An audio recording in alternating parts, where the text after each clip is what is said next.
Gue mau cerita satu kasus nyata yang aneh banget sumpah. Jadi ada seorang mantan pembunuh, dia udah lama banget hidup di dalam penjara. Dan selama di dalam penjara, dia nulis sebuah buku yang isinya tentang keseharian dia. Dan isinya bukan cuma itu aja, dia nulis soal kejahatan-kejahatan dia di masa lalu. Lalu bukunya ini viral dan bukunya dipuji oleh banyak orang. Bahkan yang lebih parah lagi, media percaya. Banyak orang-orang bilang kayaknya dia udah berubah karena dia nulis di buku itu. Dan justru karena buku itu dia malah dikasih kebebasan.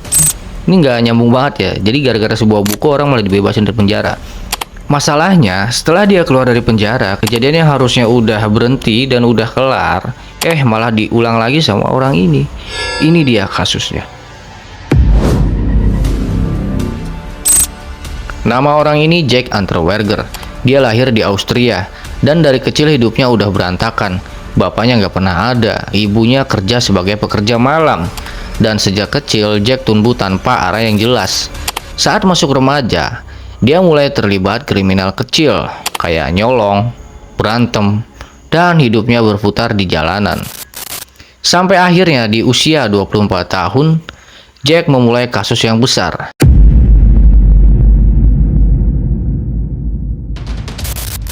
Dia ngebunuh seorang perempuan. Kasus ini brutal banget dan dari sinilah hidup Jack benar-benar berubah.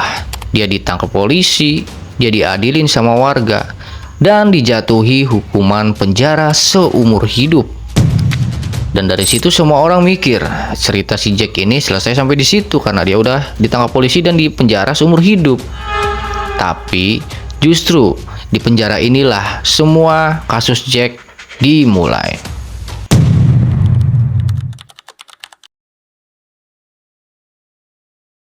Waktu Jack masuk penjara, awalnya dia nggak beda jauh sama napi-napi lain. Dia pendiam, keras, dan nutup diri. Tapi di dalam sel, dia mulai banyak nulis. Awalnya cuma catatan pribadi doang, tentang masa kecilnya, tentang hidupnya yang berantakan, dan pembunuhan-pembunuhan yang ngebawa dia masuk ke dalam penjara. Beberapa tulisan itu akhirnya dibaca oleh petugas penjara, dan mereka ngerasa ini bukan tulisan asal-asalan gitu. Tulisan Jack lalu dikirim ke luar penjara, ke orang-orang yang kerja di dunia sastra.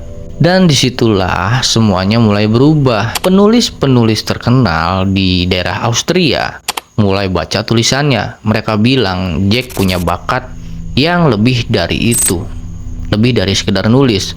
Tulisannya bikin dia kayak kelihatan orang yang bener-bener nyesel. Dan media mulai ngangkat ceritanya ke publik. Bukan sebagai pembunuh loh, tapi sebagai simbol kesempatan kedua. Lalu bukunya diterbitkan dan dipuji di mana-mana. Dan perlahan opini publik kebalik. Orang-orang mulai bilang, jadi kayak mungkin dia cuma korban masa lalu, atau mungkin dia di penjara udah cukup lah, dia udah kapok lah mungkin gitu. Dan karena tekanan itu, Jack Unterweger akhirnya dibebaskan gara-gara dia bikin tulisan itu di buku gitu loh.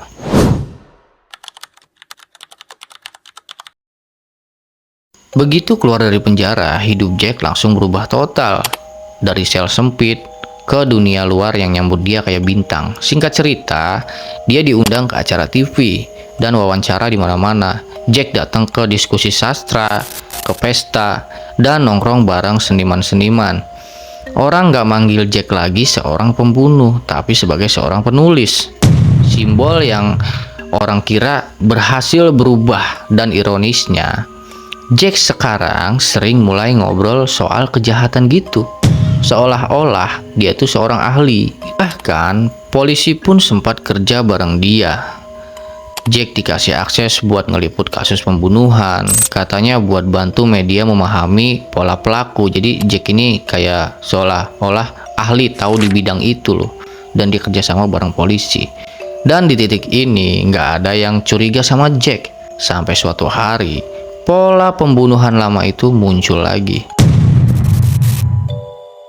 Dan Jack ngelakuin hal yang sebelumnya dia sudah lakukan. Dan disinilah masalahnya mulai muncul. Korban-korbannya beda-beda, lokasinya juga pindah-pindah. Tapi setiap kali polisi masuk ke TKP, mereka nemuin pola yang sama. Terus cara korbannya dibunuh itu juga mirip, posisi tubuhnya juga nggak jauh-jauh beda. Bahkan detail kecil yang harusnya beda nih dari pembunuhan-pembunuhan lain, kok keulang lagi gitu loh. Dan beberapa polisi mulai ngerasa nggak enak gitu.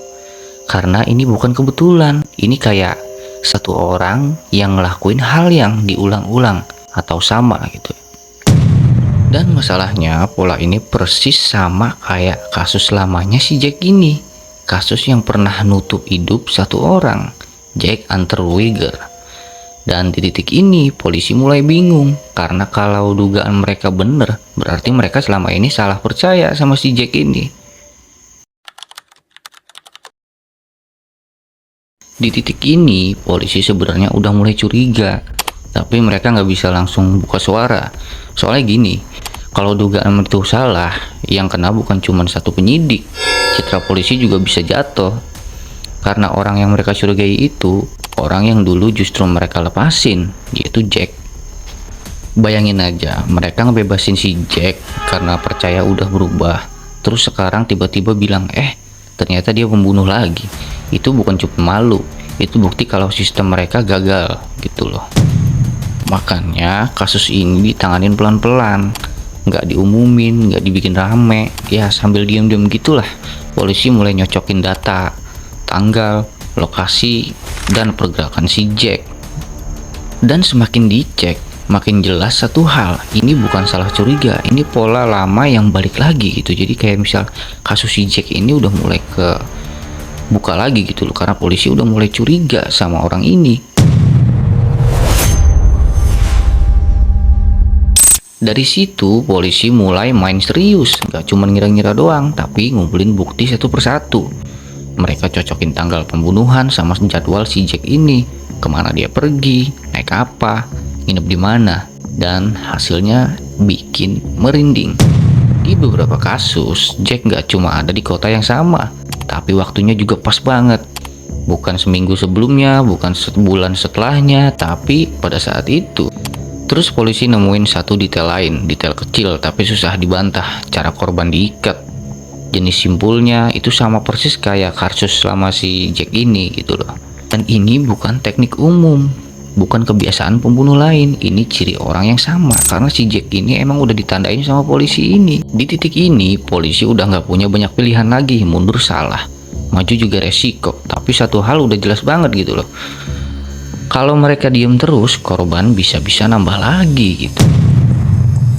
Dan pada akhirnya keputusan diambil nih sama polisi, Jack resmi masuk daftar tersangka lagi. Dan buat pertama kalinya sejak dia bebas dari penjara, nama itu balik lagi.